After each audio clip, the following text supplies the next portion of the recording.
राजू हलवाई का ढाबा काफी मशहूर था। पालमपुर गांव से लगे नेशनल हाईवे पर स्थित राजू के ढाबे के चर्चे आसपास के गांव में भी होते थे। सड़क से सफर करने वाले यात्रियों के लिए उत्तम भोजन और मिठाइयाँ दोनों चीजों के कारण राजू के ढाबे से खूब बिक्री होती थी। राजू हलवाई की बढ़ती लोकप्रियता के कारण 2-3 किलोमीटर पहले स्थित जकिया रेस्टोरेंट के मालिक रवि सेठ को खटक रही थी। रवि सेठ अपनी कार से अपने रेस्टोरेंट आता है। रेस्टोरेंट में हर रोज ग्राहकों की जनसंख्या में कमी देखकर हर दफा रेस्टोरेंट के रसोइयों को खरी खोटी सुनाता और परेशान होकर चला जाता। रेस्टोरेंट में काम करने वाले लोग भी रवि सेठ के तानों से परेशान हो गए थे। कहीं न कहीं रेस्टोरेंट के कर्मचारियों और रवि सेठ को पता था कि रेस्टोरेंट में ग्राहकों की कमी के पीछे राजू हलवाई था। तो एक दिन सभी कर्मचारियों ने मिलकर रवि सेठ को रेस्टोरेंट पर बुलाया और अपनी बात रखी। सेठ, हम सब और आपको भी पता है कि राजू हलवाई हमसे सस्ता और लजीज भोजन बेचता है, जिसकी वजह से हमारी बिक्री तो बिल्कुल कम हो गई है। पर फिर भी आप हमें खरी खोटी सुनाते हैं। क्या करूं भाई, बिक्री इतनी कम हो गई है। अगर ऐसा ही चलता रहा तो हमारा धंधा घाटे में चला जाएगा। तुम सबकी तनख्वाह भी नहीं दे पाऊंगा, इसलिए गुस्सा आप लोगों पर निकल आता है। हम सब आपकी परेशानी समझते हैं। इस राजू के बच्चे का कुछ तो करना पड़ेगा। क्या कर सकते हैं हम? क्यों ना हम उसके ढाबे से ही भोजन सस्ते दाम पर खरीदकर अपने रेस्टोरेंट में थोड़े सस्ते भाव पर बेचें। तरकीब तो अच्छी है। ठीक है, तो कल ही मैं अपने रेस्टोरेंट के किसी कर्मचारी को भेजकर भोजन मंगवा लूंगा। ठीक है, मुझसे पेमेंट ले लेना। जी सेठ। अगले ही सुबह मोनू ने अपने रेस्टोरेंट में बर्तन धोने वाले कर्मचारी भोला को राजू के ढाबे से भारी मात्रा में भोजन लाने को बोला। अगली सुबह भोला राजू हलवाई की दुकान पर। राजू भैया, आप 100 लोगों के लिए भोजन पैक कर दो।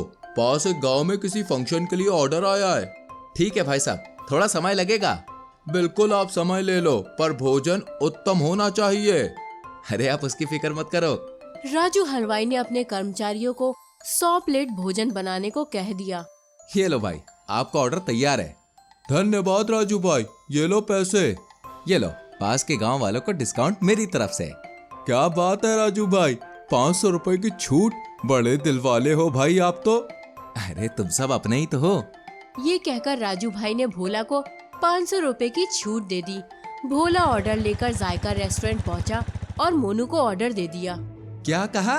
500 की छूट भी मिल गई? क्या बात है भोला, सेठ सुनेंगे तो खुश हो जाएंगे। हाँ, राजू ने कहा है कि तुम सब अपने ही लोग हो। ये कहकर 500 रुपए का नोट वापस कर दिया। बेचारा। मोनू ने उसी दिन रेस्टोरेंट में राजू हलवाई के ढाबे पर बने भोजन को गरम करके लोगों को पहले से थोड़े सस्ते दाम पर परोसना शुरू कर दिया और इसका परिणाम भी कुछ दिन में दिखने लगा। बिक्री में बढ़ोतरी होने लगी। अगले दिन रवि सेठ फिर अपने रेस्टोरेंट गया। मोनू, हमारा धंधा तो मुनाफे में आ गया है, पर सोचो अगर राजू हलवाई का ढाबा ही बंद हो जाए तो हम मिलकर कितना मुनाफा कमा लेंगे। वो सब तो ठीक है, पर ये होगा कैसे? उसका भी उपाय मैंने सोच रखा है।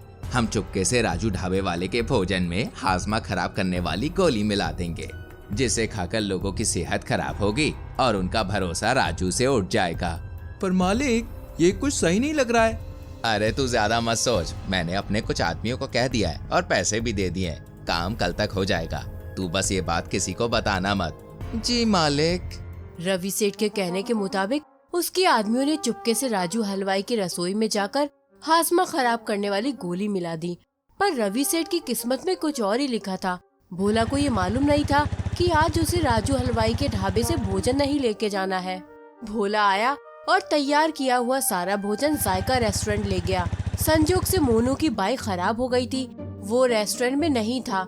बाकी के कर्मचारियों ने मिलावट वाले भोजन को ही परोसना शुरू कर दिया। मोनू को आते आते शाम हो गई। रेस्टोरेंट पहुंचकर उसे गलती का अंदाजा हुआ, पर अब बहुत देर हो चुकी थी। अगले दिन जायका रेस्टोरेंट पर लोगों ने ताला लगा दिया और सारे कर्मचारियों को भगा दिया। रवि सेठ के घर पर लोगों की भीड़ जमा हो गई। लोगों में काफी आक्रोश था। लोगों द्वारा ऐसा क्यों हुआ पूछे जाने पर रवि सेठ बोला, लालच ने मुझे अंधा बना दिया था। मैं अपने बनाए गड्ढे में खुद ही गिर पड़ा। मुझे अपनी गलती का एहसास हो गया। मैं आप सभी से क्षमा मांगता हूँ। ये कहकर उसने हाथ जोड़े और सर को झुका लिया। पर लोग फिर भी मानने को तैयार नहीं थे। वो रवि सेठ को धंधा बंद करने की हिदायत दे रहे थे। बेचारे रवि सेठ की आंखों में आंसू आ गए। तभी अचानक भीड़ में से राजू हलवाई आया। आप सबका गुस्सा जायज है, पर अगर रवि भाई का धंधा बंद हुआ तो इनके कर्मचारियों का गुजर बसर बिल्कुल बंद हो जाएगा। रवि सेठ की तरफ से मैं आप सभी को यह आश्वासन देता हूँ कि जायका रेस्टोरेंट से आपको कभी कोई शिकायत का मौका नहीं मिलेगा। हम दोनों मिलकर धंधा करेंगे। बोलो रवि सेठ, करोगे? जरूर राजू भाई। जनता भी मुस्कुराकर वापस लौट गई। दोस्तों, अगर सुबह का भूला शाम को लौट आए तो उसे भूला नहीं कहते।